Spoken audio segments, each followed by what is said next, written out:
حضرت انس رضی اللہ تعالیٰ عنہ کا بیان ہے، ہم رسول اللہ صلی اللہ علیہ وآلہ وسلم کی خدمت میں حاضر تھے۔ آپ نے مسکراتے ہوئے فرمایا، کیا تم جانتے ہو کہ میں کس وجہ سے مسکرا رہا ہوں؟ ہم نے عرض کیا، اللہ اور اس کا رسول ہی جانے۔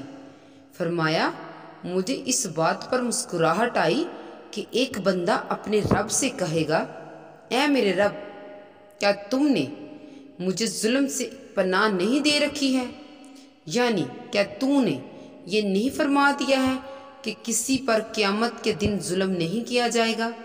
اللہ فرمائے گا، کیوں نہیں؟ بندہ عرض کرے گا، تو میں نے اپنے خلاف کسی کی شہادت نہیں مانوں گا سوائے اس گواہی کے کہ جو میرے ہی بدن کا حصہ ہو۔ اللہ فرمائے گا، آج تیرا نفس اور کرامن کاتبین، اعمال نامے لکھنے والے فرشتے تیرے خلاف شہادت دینے کے لیے کافی ہیں۔ پھر اللہ اس کے منہ پر موڑ لگا دے گا اور اعضاء کو حکم دے گا، تم بولو۔ حسب الحکم اعضاء بندہ کے اعمال کے متعلق بولیں گے۔ اس کے بعد بندے کو زبان سے گویائی کی اجازت دے دی جائے گی اور وہ اپنے اعضاء سے کہے گا، تم مر جاؤ، مٹ جاؤ، تمہاری طرف سے ہی تو میں دفاع کر رہا تھا۔ حضرت ابو ہریرہ رضی اللہ تعالیٰ عنہ کا بیان ہے کہ صحابہ نے عرض کیا، یا رسول اللہ صلی اللہ علیہ وآلہ وسلم، کیا قیامت کے دن ہم اپنے رب کو دیکھیں گے؟ فرمایا، دوپہر کے وقت جب کہ کوئی بدلی نہ ہو تم کو سورج کے دیکھنے میں کوئی رکاوٹ ہوتی ہے؟ صحابہ نے عرض کیا، نہیں۔ فرمایا، 14ویں کی رات کو جب کوئی ابر نہ ہو تم کو چاند کو دیکھنے میں کوئی رکاوٹ ہوتی ہے؟ صحابہ نے عرض کیا، نہیں۔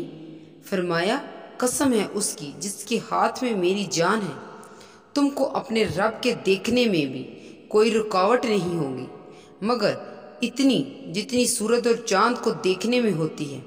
پھر اللہ بندے سے فرمائے گا، اے فلاں شخص، کیا میں نے تمہیں عزت نہیں دی تھی؟ کیا میں نے تجھے سردار نہیں بنایا تھا؟ کیا تجھے تیرا جوڑا نہیں دیا تھا؟ کیا گھوڑوں اور اونٹوں کو تیرے حکم کا تابع نہیں بنا دیا تھا؟ کیا تجھے سیادت سردی نہیں دی تھی؟ کیا تجھے مال غنیمت کی چوتھائی کا مستحق نہیں بنایا تھا؟ بندہ عرض کرے گا، کیوں نہیں اے میرے رب، تو نے یہ سب کچھ مجھے دیا تھا۔ اللہ فرمائے گا، کیا تیرا گمان یہ تھا کہ مجھ سے آ کر ملے گا؟ بندہ عرض کرے گا، نہیں۔ اللہ فرمائے گا، جس طرح تو مجھے بھولا رہا اسی طرح میں بھی تمہیں دوزخ میں ڈال کر بھول جاؤں گا۔ پھر اللہ دوسرے بندے سے ملاقات کرے گا اور اس سے بھی یہی فرمائے گا اور وہ یہی جواب دے گا، اور پھر تیسرے سے ملاقات کرے گا اور اس سے بھی یہی فرمائے گا۔ وہ عرض کرے گا کہ میں تجھ پر، تیری کتاب پر اور تیرے رسول پر ایمان لایا تھا اور نمازیں پڑھی تھی، روزے رکھے تھے، زکوٰۃ دی تھی۔ غرض جس قدر کر سکے گا اپنی تعریف کرے گا۔ اس سے کہا جائے گا، کیا ہم تیرے خلاف گواہ کھڑا کر دیں؟ وہ شخص اپنے دل میں سوچے گا، میرے خلاف کسی کو گواہ بنایا جائے گا؟ پھر اللہ اس کے منہ پر مہر لگا دے گا اور اس کی ران سے فرمائے گا، تو بات کر۔ حسب الحکم اس کی ران کا گوشت اور ہڈی اس کے اعمال جو کچھ ہوں گے بتائیں گے۔ حضور صلی اللہ علیہ وآلہ وسلم نے فرمایا، یہ شخص منافق ہوگا جو اپنی طرف سے جھوٹے عذر کا پیش کرے گا اور اس پر اللہ کا غضب ہوگا۔ ایک حدیث میں ہے کہ جس روز منہ پر مہر لگا دی جائے گی اس روز سب سے پہلے جو ہڈی کلام کرے گی وہ بائیں ٹانگ کی ران ہوگی۔ روایت ہے کہ قیامت کے دن تم ایسی حالت میں آؤ گے کہ تمہارے منہ پر مہرہ بہان بند چڑھا ہوگا اور سب سے پہلے آدمی کو ران اور ہتھیلی بات کرے گی۔ ابن ہریرہ ابن ابی حاتم نے حضرت ابو موسیٰ اشعری کی روایت سے بیان کیا ہے کہ قیامت کے دن مومن کو حساب کے لیے طلب کیا جائے گا اور اس کا رب اس کے اعمال اس کے سامنے لائے گا۔ مومن اقرار کرے گا اور عرض کرے گا، میرے رب، میں نے ایسا کیا کیا تھا، میں نے ایسا کیا کیا تھا۔ اللہ اس کے گناہوں پر پردہ ڈال دے گا اور معاف فرما دے گا، اور روئے زمین پر اس کے کسی گناہ کی کسی مخلوق کو اطلاع نہ ہوگی، اور اس کی نیکیاں لوگوں پر ظاہر ہوں گی۔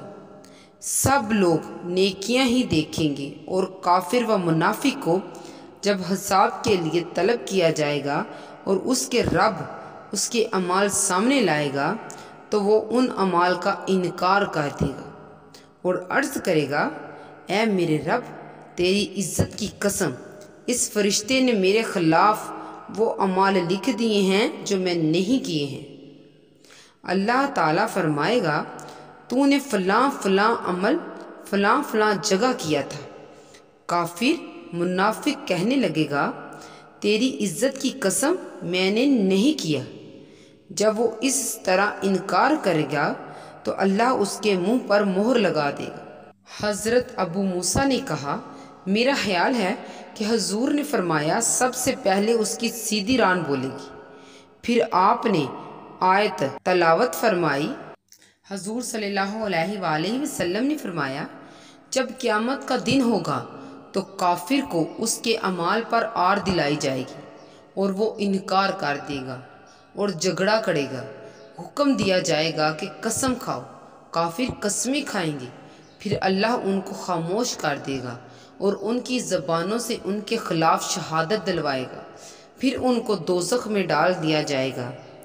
اللہ ہم سب کو نیک اعمال کرنے کی توفیق عطا فرمائے اور اس دن کے عذاب سے بچنے کی بھی توفیق عطا فرمائے۔ اگر آپ کو ہماری یہ ویڈیو پسند آئی ہو تو لائک اور سبسکرائب کرنا نہ بھولیے گا، اور بیل آئیکن کے بٹن کو بھی دبا دیں تاکہ ہماری آنے والی ویڈیو مزید آپ تک پہنچ سکے۔ جزاک اللہ خیر، دعاؤں میں یاد رکھیے گا۔ اللہ حافظ۔